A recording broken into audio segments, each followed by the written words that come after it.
I'm a 31-year-old man who has been married to my wife, a 27-year-old woman, for nearly 3 years. We've been living together even before tying the knot, and our marriage has generally been a happy one. I've never questioned her loyalty because I've never had a reason to. We've had our fair share of disagreements, but nothing extreme. I was confident that if my wife were ever unhappy, she would communicate it to me. So it hit me like a ton of bricks when I stumbled upon a series of overly friendly messages on her phone one day. Her phone was on the dining table, and I had picked it up to bring it to her bedroom as she had requested. A notification lit up the screen, and I couldn't help but glance at it. There were messages from someone named Kara, and they were of a highly personal nature. I didn't know anyone named Kara, and the nature of those texts immediately raised my suspicions. I brought her the phone in the bedroom, and when she opened it, she asked if I had seen her notifications. I lied and said no, but she mentioned that it was just a notification for a kid's game and that she felt embarrassed I had seen it. I assured her that I hadn't seen anything and left her to her phone. However, I couldn't help but study her expressions because my doubts were now eating at me. She continued to text Kara with a smile on her face, which only fueled my unease. Unable to shake off my suspicions, I eventually left the room and told her I'd be sleeping in the living room, citing some work I needed to finish. She didn't even look up from her phone when I grabbed a pillow and headed to the couch. Restlessness consumed me as I couldn't stop thinking about those messages and the worst-case scenarios that were playing out in my mind. I had never considered the possibility that she would cheat on me, but now I had my doubts. I let it go that night, but the nagging feeling persisted. I began checking her phone whenever the opportunity arose. I needed to put my mind at ease to know the truth. I wanted desperately for it to be untrue. But then, one day, I saw another text from Kara. It contained a time and place, along with nicknames and emojis that resembled a date plan. I knew I should have confronted her, but I was so furious about her potentially ruining our seemingly perfect marriage that a simple confrontation didn't feel like enough. Instead, I decided to go to the specified place at the designated time. She arrived a bit late, and right in front of the cafe, she kissed the guy. A hello kiss, but a kiss nonetheless. It was the kind of kiss you give your husband when you return from work. I recognized the guy. He was her colleague. I had met him a couple of times when picking my wife up from her office. I knew his name, and I knew for a fact that he was married. I was torn between wanting to storm over and confront them both, to cry my heart out, and maintaining my composure. I chose the latter, hoping to give her a taste of her own medicine. I bided my time, and it was excruciating to be in the same house as her, eating dinner together, sharing a bed, and engaging in conversations about anything while I knew she was betraying me. But I remained patient, determined not to let her get away with it so easily. Our tradition of hosting game nights with friends every other month was the perfect opportunity to carry out my plan, and I organized everything, just as we always did. She was always competitive at games, so our game nights were something she looked forward to eagerly. When everyone arrived, we started playing Pictionary. In the midst of the game, just before it was her turn, I slipped a note into the jar. As she picked it up, her expression shifted from joy to confusion, and then embarrassment within seconds. She looked at me with tear-filled eyes, and in that moment, I decided to reveal everything I knew right there in front of our friends. Everyone was taken aback because, like me, they hadn't anticipated such a revelation from my wife.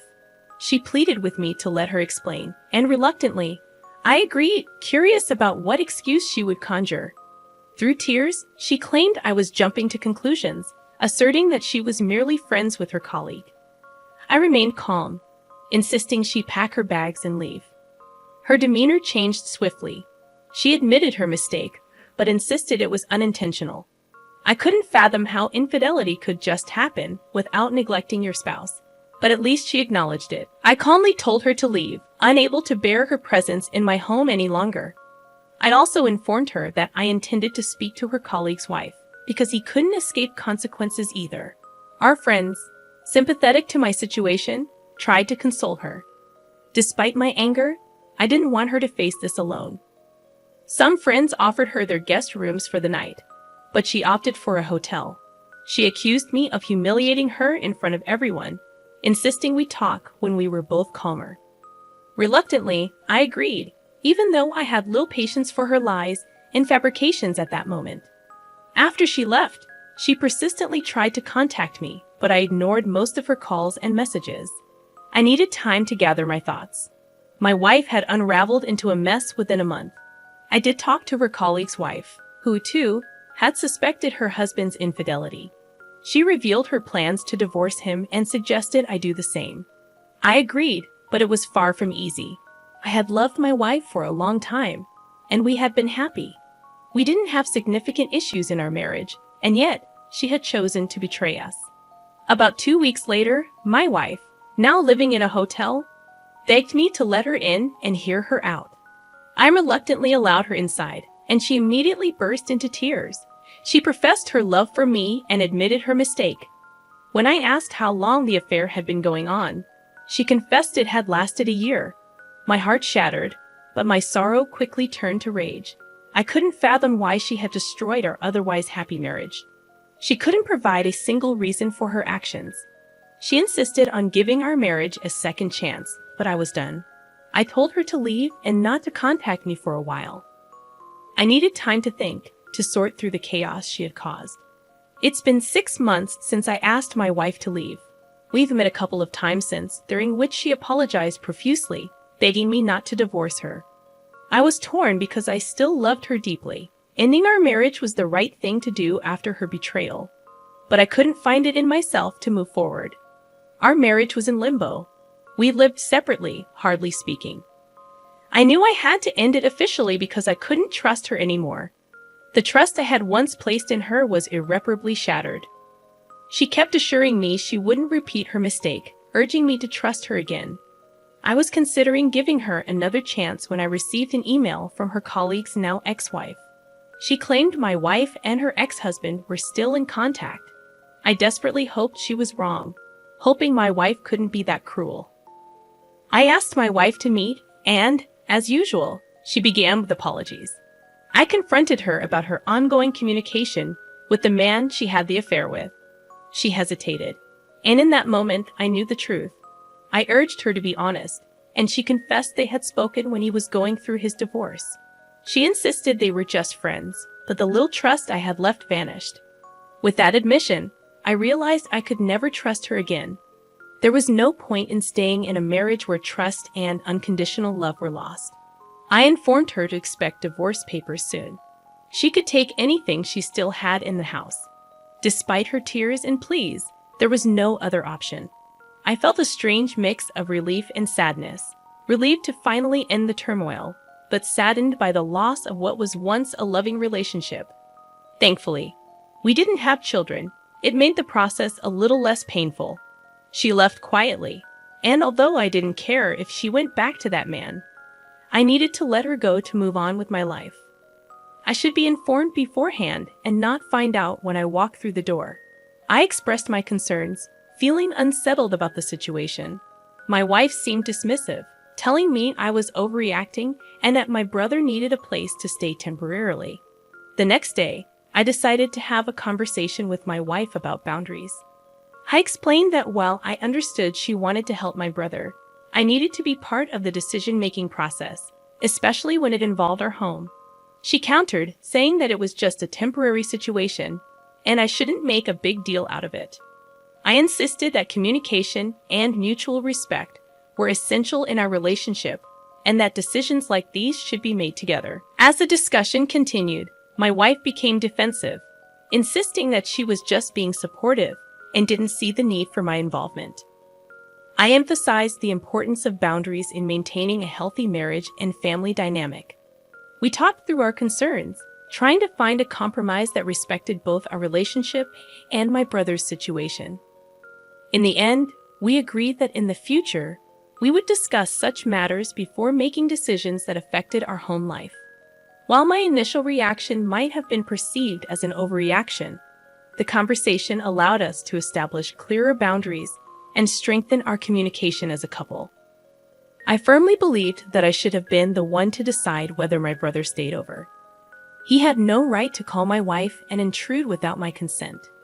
I insisted that he should have waited for my call, and I planned to talk to him about it in the morning. However, my wife brushed off my concerns, telling me to grow up and accept that he was always welcome in our home. Now my wife is furious with me, and I find myself stuck with my brother in the house, unsure of how long he'll be staying until he figures out his life. Already having 2 teenagers, I felt overwhelmed having another person, especially my adult brother, residing with us. I stood my ground, believing that he shouldn't be here, but my wife remained upset with me. Am I the jerk for asserting that she shouldn't have picked up my brother and allowed him to stay at our house? Update. I don't believe it makes me a bad person to think that an 18-year-old should be independent and not rely on family support. I expect the same for my children. They are supposed to have a job and save money to move out after graduating from high school. If they go to college, they can stay, but they are expected to pay for it themselves and contribute a small amount in rent. My wife doesn't agree with this and believes our children can stay as long as they need. I'm trying to help her see reason. As a child, I was never taken to zoos, museums, or out to eat. I went to a public school and wasn't allowed to participate in sports or activities due to financial constraints. I had to get a job as soon as I could. My parents were 16 when they had me, and even when they got older and had more money, I still didn't receive the opportunities my brother had. My brother received the best, while I got nothing. It's time for him to stand on his own. Yes, my children enjoyed activities like going to the zoo, parks, and museums, as well as participating in sports. However, those privileges were for my kids, not my brother.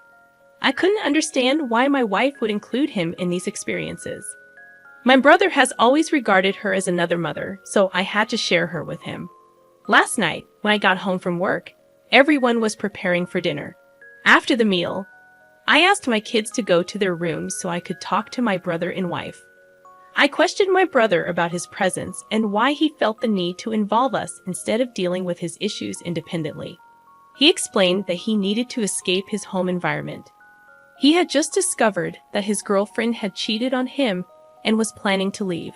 She blamed him for not marrying her or having a baby, which she desired deeply. I told my wife that what she wanted wasn't unreasonable and that my brother was being immature. I argued that if he could live with his girlfriend, he could marry her.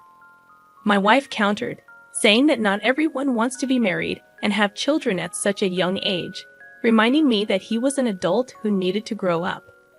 I expressed my displeasure with them making decisions without me and explained that this situation could have been resolved the next morning. There was no need for anyone to drive 2 hours or run away from home. I inquired when my brother planned on leaving, and he informed me that his girlfriend was moving out by Sunday, after which he would go back home. He still had 2 months left on the lease, so he intended to look for a smaller place to move into.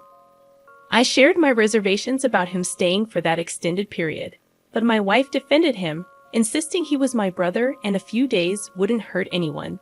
Reluctantly, I agreed, although I made it clear that I didn't like it. I felt cornered and uncomfortable with the situation, but I didn't want to make a bigger issue out of it. I still believed he needed to go home and deal with his problems independently. My brother thanked me, and we parted ways. My wife and I continued to discuss the matter, both feeling discontented with one another. "You're the jerk," she said. "He's an adult." Then another person chimed in, "Or are you leaving out a ton of info? You have some minor points. I don't like people staying at my house either, but it isn't just your house, and it's family. You didn't specify that there was a horrible drama or anything. Your post comes off as controlling and unpleasant."